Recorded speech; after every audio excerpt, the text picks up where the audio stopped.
De volta no segundo bloco com a doutora Andresa Gazili, nós estamos falando sobre oncopediatria.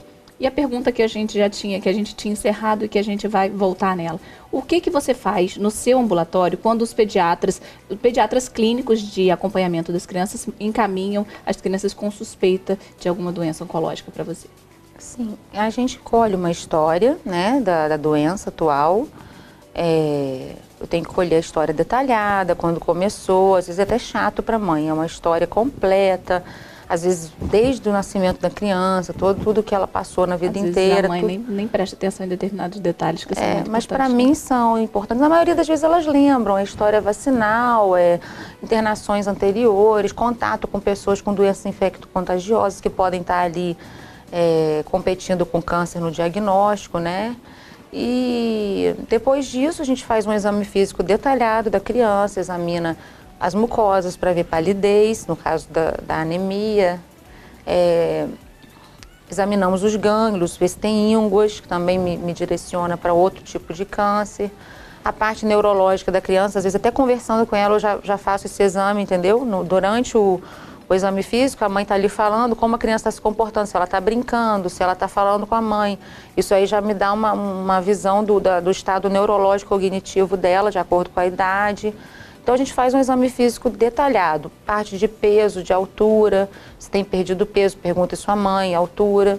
Terminando isso daí, eu já vou ter uma noção se a minha desconfiança é muito grande para a doença oncológica ou não. E se vale a pena estar lançando mão de exames invasivos, arriscados, ou fazendo exames mais leves. Na maioria das vezes a gente começa, se a criança não está grave, se ela está num estado estável, a gente começa com os exames, que a gente tem exames primários, né? Exames principais, não invasivos, que vão estar direcionando melhor ainda essa doença. Esses exames se confirmando, a gente vai para exames mais aprofundados. Exames de tomografia, de ressonância, não são invasivos, mas exames de biópsia, biópsia de medula óssea, biópsia de gânglio ou de algum nódulo, alguma coisa assim, a gente só vai nessas biópsias em casos muito graves, internados, com fortes suspeitas, ou quando os exames, nos casos estáveis, aponta realmente para a necessidade da biópsia, que a biópsia é invasiva, né? E nos casos confirmados, né? Normalmente, os casos confirmados, eles são, na maioria das vezes, malignos, eles são benignos, como que funciona? Apesar de ser uma doença muito grave, o câncer ainda não é uma doença comum, né? Que bom. Então, na maioria das vezes, o que acontece no ambulatório é nem ir até a biópsia. Vou dar um exemplo, por exemplo, de uma criança que eu vi há 2 semanas atrás e semana passada eu a revi. É uma criança que apareceu com um nódulo na região cervical, uma coisa muito frequente na infância.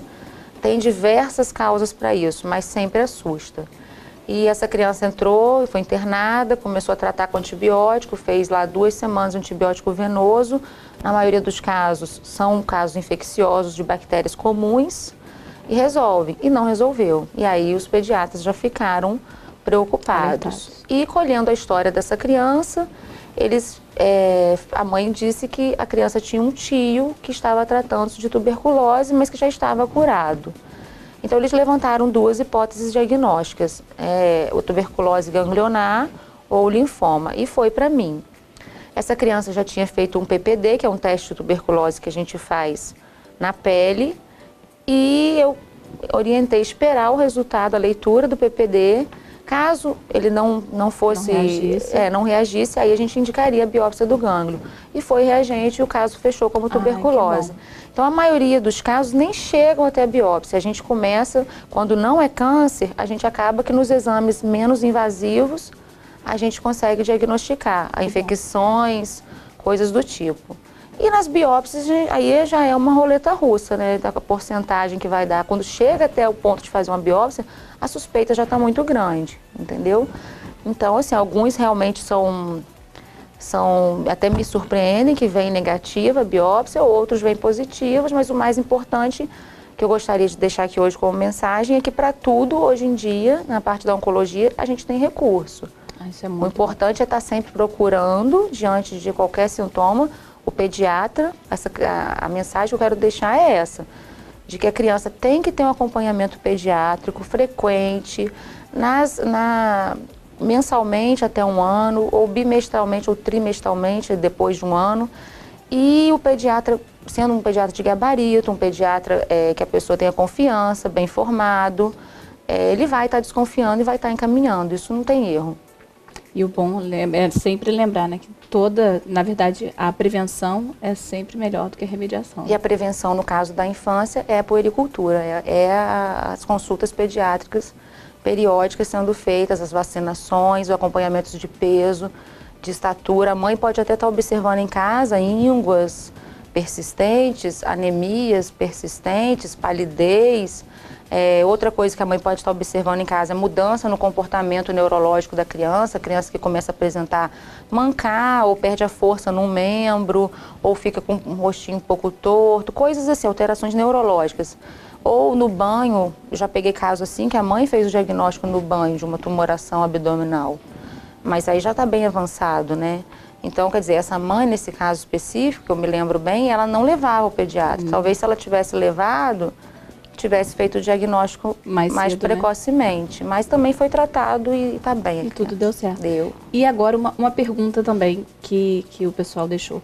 A alimentação, ela acaba influenciando de alguma forma no diagnóstico de câncer, no caso, o diagnóstico positivo de câncer? Porque muita gente lê e diz assim, adoçante é cancerígeno. Determinado tipo de alimento embutido são alimentos cancerígenos. Isso existe realmente ou é um pouco de mito?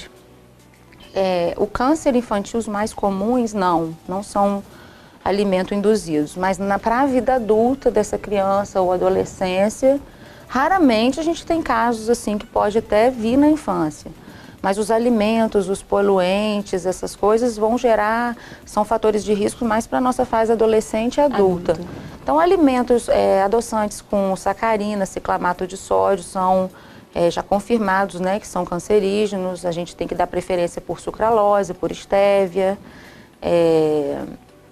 Excessos de comidas assim, muito açucaradas, a gente sabe que não faz bem. O diabetes, já foi comprovado que o paciente diabético ele tem uma forte correlação com o desenvolvimento de câncer. Olha aí, gente. Tem. Então, o paciente obeso, o paciente com excesso de insulina no corpo, excesso de glicose, são pacientes que hoje em dia os estudos têm apontado que são mais suscetíveis ao câncer. Então, a gente pensando para o futuro do nosso filho, a gente tem que controlar, né? Não evitar sempre pela via mais saudável. Exato, a pessoa não tem que ser proibida, mas tem que ter regras.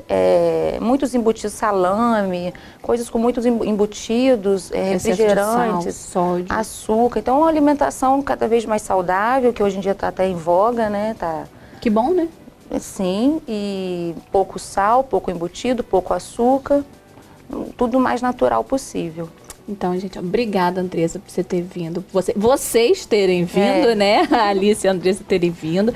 Obrigada por você ter dividido com a gente aí toda a sua experiência, todo o seu conhecimento. Porque vale lembrar, gente, ela é a única oncopediatra da nossa cidade. De altíssimo gabarito, por sinal. Então, eu já queria deixar aqui o convite para você voltar mais uma vez, para poder esclarecer um pouco mais sobre esses tipos de câncer, principalmente esses que são mais comuns. Eu posso contar com a sua presença? Pode, é um tema complicado, realmente pode gerar muitas dúvidas. Precisando, a gente está aqui.